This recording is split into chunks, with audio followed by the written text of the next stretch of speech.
দর্শক আসসালামু আলাইকুম, আমি ডক্টর মাহবুবা হাসান। রক্ত দেহের সবচেয়ে গুরুত্বপূর্ণ উপাদানগুলোর মধ্যে একটি, যা দেহের সকল অংশে পুষ্টি উপাদান বয়ে নিয়ে যায় এবং অক্সিজেন সরবরাহ করে।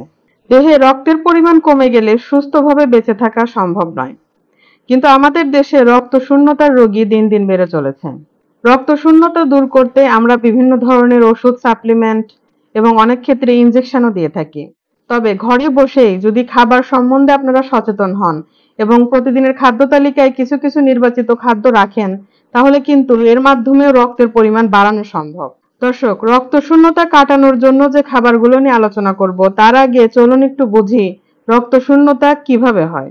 আমাদের শরীরে যে রক্ত থাকে তাতে 3 ধরনের কণিকা পাওয়া যায়: লোহিত রক্তকণিকা, শ্বেত রক্তকণিকা এবং অনুচক্রিকা, বা মেডিকেল টার্মে যেটাকে আমরা আরবিসি, ডাব্লিউবিসি এবং প্লেটলেট বলে থাকি। এই লোহিত রক্তকণিকার মধ্যে হিমোগ্লোবিন নামে এক ধরনের আয়রন কম্পাউন্ড থাকে। এই হিমোগ্লোবিনেরই প্রধান কাজ শরীরের সর্বত্র রক্তের মাধ্যমে অক্সিজেন সাপ্লাই করা এবং সারা শরীরের দেহকোষ থেকে কার্বন ডাই অক্সাইড সংগ্রহ করে তা ফুসফুসে পৌঁছে দেওয়া, যাতে তা নিঃশ্বাসের সঙ্গে দেহ থেকে বের হয়ে যেতে পারে। রক্তে যখন এই হিমোগ্লোবিন কমে যায়, তখনই তাকে আমরা রক্ত শূন্যতা বা অ্যানিমিয়া বলে থাকি।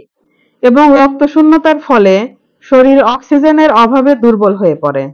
যদি গর্ভবতী মায়েদের রক্ত শূন্যতা হয়, সেক্ষেত্রে গর্ভের শিশুটিও অপুষ্টির শিকার হয়। দর্শক, বুঝতেই পারছেন, রক্তের পরিমাণ বাড়ানো বলতে আমরা আসলে এই হিমোগ্লোবিনের পরিমাণ বাড়ানোকেই বোঝাচ্ছি। এখন এমন কিছু খাবারের কথা বলবো যা নিয়মিত খেলে হিমোগ্লোবিনের পরিমাণ বাড়বে। এছাড়া রক্তে আয়রন বা হিমোগ্লোবিন কিভাবে আপনার দেহকোষে ভালো মতো অ্যাবজর্ব বা শোষণ হবে, সেটা নিয়ে বিশেষ কিছু টিপস থাকবে। এবং যারা ভেজিটেরিয়ান আছেন, তারা মাছ মাংস না খেয়েও কিভাবে শরীরে রক্তের পরিমাণ বাড়াতে পারবেন বা কি কি খাবার দৈনন্দিন খাদ্য তালিকায় রাখতে পারবেন, সেটা নিয়েও আলোচনা থাকবে। তাই ভিডিওটি না টেনে শেষ পর্যন্ত দেখবেন, আশা করি উপকৃত হবেন। দর্শক, রক্তে হিমোগ্লোবিনের পরিমাণ সবচেয়ে দ্রুত বাড়ায় প্রাণীজ আমিষ বা প্রোটিন। আর প্রাণীজ আমিষের সবচেয়ে ভালো উৎস হচ্ছে মাংস, বিশেষ করে বলতে গেলে লাল মাংস। গরু, ছাগল, মহিষ, দুম্বা, যে কোনো ধরনের লাল মাংস এই আয়রন বা হিমোগ্লোবিনের খুব ভালো একটি উৎস।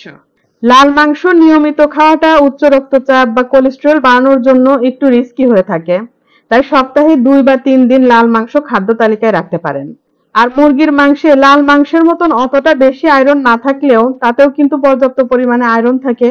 তাই যাদের রক্ত শূন্যতা আছে, তারা লাল মাংস বা রেড মিট এবং তার সঙ্গে মুরগির মাংস এটি দৈনন্দিন খাদ্য তালিকায় রাখার চেষ্টা করবেন। দ্বিতীয় যে খাবারটি আয়রনের খুব ভালো সোর্স বা উৎস, সেটি হচ্ছে অর্গান মিট। অর্গান মিট বলতে গিলা, কলিজা, মেটে, গুর্দা এই অংশগুলোকে বোঝানো। এই অংশগুলোতে প্রচুর পরিমাণে আয়রন থাকে এবং নিয়মিত খেলে রক্তে হিমোগ্লোবিনের মাত্রা বেশ দ্রুত বাড়ে। তাই যারা অ্যানিমিয়ার পেশেন্ট আছেন বা রক্ত শূন্যতার পেশেন্ট আছেন, তারা প্রতিদিন খাদ্য তালিকায় অল্প পরিমাণে হলেও অর্গান মিট রাখবেন। তৃতীয় যে খাদ্যটির কথা বলবো তা হচ্ছে সি ফুড বা সামুদ্রিক খাদ্য। সামুদ্রিক বিভিন্ন মাছ যেমন টুনা, সার্ডিন, ম্যাকেরেল, এছাড়া অয়েস্টার, ক্লামস, এই খাবারগুলোতেও আয়রনের পরিমাণ বেশ ভালো। তবে সামুদ্রিক খাবার আমাদের জন্য খুব একটা সহজলভ্য নয়। যদি সম্ভব হয় তাহলে অবশ্যই সি ফুডগুলো দৈনন্দিন খাদ্য তালিকায় রাখার চেষ্টা করবেন। উচ্চমাত্রার আয়রন সমৃদ্ধ আরেকটি খাবার হচ্ছে দুধ। দুধ আমাদের জন্য বেশ সহজলভ্য একটি খাবার এবং আয়রনের পাশাপাশি এতে প্রচুর পরিমাণে ক্যালসিয়াম এবং ভিটামিন ডিও থাকে। তাই রক্তশূন্যতার রোগীরা যাদের দুধ হজমে কোনো সমস্যা নেই, তারা প্রতিদিন 1 থেকে 2 গ্লাস পরিমাণে দুধ খেতে পারেন। উচ্চমাত্রার আয়রন সমৃদ্ধ আরেকটি খাবার হচ্ছে ডিম, এবং অবশ্যই কুসুম সহ ডিম। কুসুমে প্রচুর পরিমাণে আয়রন, ভিটামিন বি12 সহ আরো বেশ কিছু গুরুত্বপূর্ণ খনিজ উপাদান থাকে, যা শরীরের জন্য বেশ উপকারী। দর্শক, এমন অনেকেই আছেন যারা মাছ মাংস খান না, ভেজিটেরিয়ান, বা অনেকে দেখা যায় ডিম এবং দুধটাও অ্যাভয়েড করে চলতে হয়। তারা তাহলে রক্তশূন্যতা দূর করতে আমিষের কোন উৎসটা নির্বাচন করবেন? কলাই বা শুটি জাতীয় খাদ্য, সয়াবিন, ছোলার ডাল এবং বিভিন্ন ধরনের বিনস, এগুলো কিন্তু আয়রনের বেশ ভালো উৎস। যারা ভেজিটেরিয়ান আছেন, এই খাবারগুলো তারা প্রতিদিনের খাদ্য তালিকায় রাখবেন। দর্শক, শাকসবজি আমাদের শরীরের জন্য ভালো তা আমরা সবাই জানি।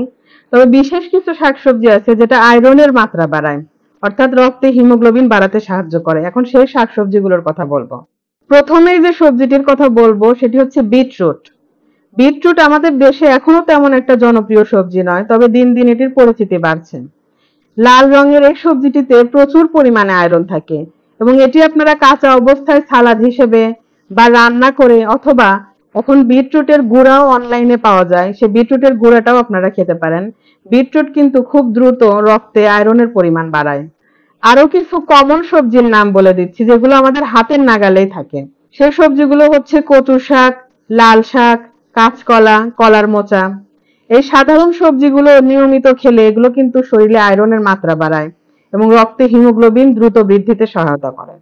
আমাদের মধ্যে একটি ভুল ধারণা কাজ করে যে যারা অ্যানিমিয়ার রোগী বা যারা রক্তশূন্যতায় ভুগছে, যাদের রক্ত কম, তাদের বোধহয় অনেক দামি দামি খাবার খেতে হবে। ডালিম, বেদানা অথবা কবুতরের মাংস, এই ধরনের দামি খাবার না খেলে বোধহয় রক্ত বাড়বে না। এটা কিন্তু একটি জনপ্রিয় মিথ, ভুল ধারণা। আমি যে সাধারণ শাকসবজির কথা বলেছি সেগুলো নিয়মিত খেলেও কিন্তু আপনাদের রক্তের পরিমাণ বাড়বে, হিমোগ্লোবিন বাড়বে। দর্শক, আরেকটি খাবারের কথা বলি যেটি আপনারা বাসায় রেখে খেতে পারবেন। শুকনো ফল বা ড্রাই ফ্রুটস, কিশমিশ, খেজুর, অ্যাপ্রিকট বা খুবানি, এসব খাবার যদি প্রতিদিন খুব অল্প পরিমাণেও খান তাহলেও রক্তের আয়রন দ্রুত বাড়বে। এছাড়াও ড্রাই ফ্রুটের মধ্যে বিভিন্ন ধরনের বাদামও আপনারা প্রতিদিন খেতে পারেন। সেটা হতে পারে চীনা বাদাম, কাজু বাদাম, কাঠবাদাম বা আখরোট। দর্শক, এবার একটি মিষ্টি খাবারের কথা বলি যেটি শরীরে আয়রনও বাড়ায়, আবার ডায়াবেটিস রোগীরাও খেতে পারবেন। সেটি হচ্ছে ডার্ক চকলেট। ডার্ক চকলেটে আয়রনের পরিমাণ অনেক বেশি থাকে এবং এই তথ্যটা অনেকেই জানে না। তবে যেন তেন ব্র্যান্ডের মিষ্টি বা চিনি ইউজ করা বা প্রসেসিং করা যে চকলেটগুলো মার্কেটে পাওয়া যায় সেগুলো নয়। ভালো ব্র্যান্ডের পিওর যে ডার্ক চকলেট পাওয়া যায় সেটি যদি অল্প পরিমাণে প্রতিদিন খেতে পারেন তা আপনার রক্ত বৃদ্ধিতে সহায়তা করবে। এছাড়া যারা ডায়াবেটিক পেশেন্ট আছেন তারাও কিন্তু ডার্ক চকলেট নিশ্চিন্তে খেতে পারেন। এতে ফ্ল্যাভোনয়েড নামে এক ধরনের উপাদান থাকে যেটা বরং রক্তের সুগারকে নিয়ন্ত্রণে রাখতে সহায়তা করে। ডায়াবেটিস রোগীরা কি খাবেন খাবেন না এ নিয়ে বেশ ভুল ধারণা আমাদের দেশে প্রচলিত আছে। তাই ডায়াবেটিস রোগীদের খাদ্য তালিকা নিয়ে আমার চ্যানেলে যে ভিডিওটি দেওয়া আছে সেটি আই বাটনে ক্লিক করে আপনারা দেখে নিতে পারেন। এছাড়াও ডেসক্রিপশন বক্সেও লিংক দেওয়া থাকবে। দর্শক, লাল চাল, বিশেষ করে ঢেকি ছাটা লাল চাল, যেটির এখন আর তেমন কোনো চল নেই, তবে ঢেকি ছাটা লাল চাল যদি আপনারা জোগাড় করতে পারেন এবং সেটি নিয়মিত খেতে পারেন সেটা কিন্তু আয়রনের বেশ ভালো উৎস। এবং ঢেকি ছাটা কথাটা এই কারণেই উল্লেখ করছি কারণ মেশিনে যখন চালটা ভাঙানো হবে তখন চালের উপরের লেয়ারটা সাধারণত ছেঁটে ফেলা হয় এবং ওই লেয়ারে কিন্তু আয়রনটা থাকে। আয়রনের সাথে সাথে ওই লেয়ারে ভিটামিন বি12ও থাকে যেটা শরীরের জন্য বেশ উপকারী। দর্শক, এতক্ষণ যে খাবারের নামগুলো বললাম সেগুলো তো রক্তে হিমোগ্লোবিন বাড়াবে, রক্তের পরিমাণ বাড়াবে, কিন্তু এই খাবারগুলো থেকে হিমোগ্লোবিন বা আয়রন শরীরে অ্যাবজর্ব হওয়ার জন্য আপনাদের এখন দুইটা টিপস দিচ্ছি। টিপ নাম্বার 1, ভিটামিন সি সমৃদ্ধ খাবার প্রতিদিন খাবেন। কেন? কারণ ভিটামিন সি এই আয়রন শরীরে অ্যাবজর্ব করতে বা শোষণ করতে হেল্প করে। আপনারা আয়রন সমৃদ্ধ খাবার অনেক খেলেন কিন্তু ভিটামিন সি শরীরে ঘাটতি থেকে গেল, তখন কিন্তু এই আয়রনটা শরীরের কোষগুলোতে শোষণ হবে না। তাই ভিটামিন সি সমৃদ্ধ খাবার অবশ্যই প্রতিদিন খাবেন। আর ভিটামিন সি এমন একটি ভিটামিন যা কিন্তু শরীরে জমা থাকে না। যেমন ভিটামিন ডি, এটি কিন্তু লিভারে জমা থাকে। দেখা যায় কিছুদিন ভিটামিন ডি সমৃদ্ধ খাবার না খেলেও শরীরে এটার ঘাটতি হয় না, কিন্তু ভিটামিন সি সমৃদ্ধ খাবার কিন্তু প্রতিনিয়তই খেতে হয়। তাই নিয়মিত লেবু, আমড়া, পেয়ারা, জলপাই, বড়ই এই খাবারগুলো খাদ্য তালিকায় অবশ্যই রাখবেন। টিপস নাম্বার 2, চা বা কফি কম খাবেন। চা বা কফি শরীরে আয়রন অ্যাবজর্পশন করতে বাধা দেয়। তাই যদি আপনি রক্তশূন্যতার পেশেন্ট হয়ে থাকেন তাহলে চা বা কফি বাদ দেওয়াই ভালো।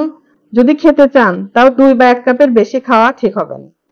দর্শক, রক্তশূন্যতা থাকলে শরীর সবসময় দুর্বল থাকে এবং ধীরে ধীরে শরীরের বিভিন্ন অঙ্গ প্রত্যঙ্গ দুর্বল হয়ে পড়ে, অকার্যকর হয়ে পড়ে এবং যদি আপনি কোনো ওষুধ খান ওষুধটাও কিন্তু ঠিকভাবে কাজ করে না।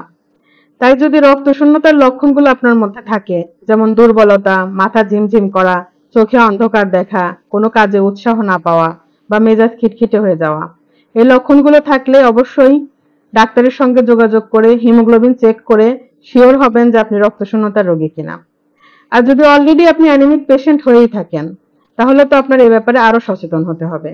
তাই আমি যে খাবারগুলোর কথা বলে দিলাম এবং যে টিপস গুলো বললাম সেগুলোকে অনুসরণ করে একটু সচেতনভাবে খাবার নির্বাচন করবেন।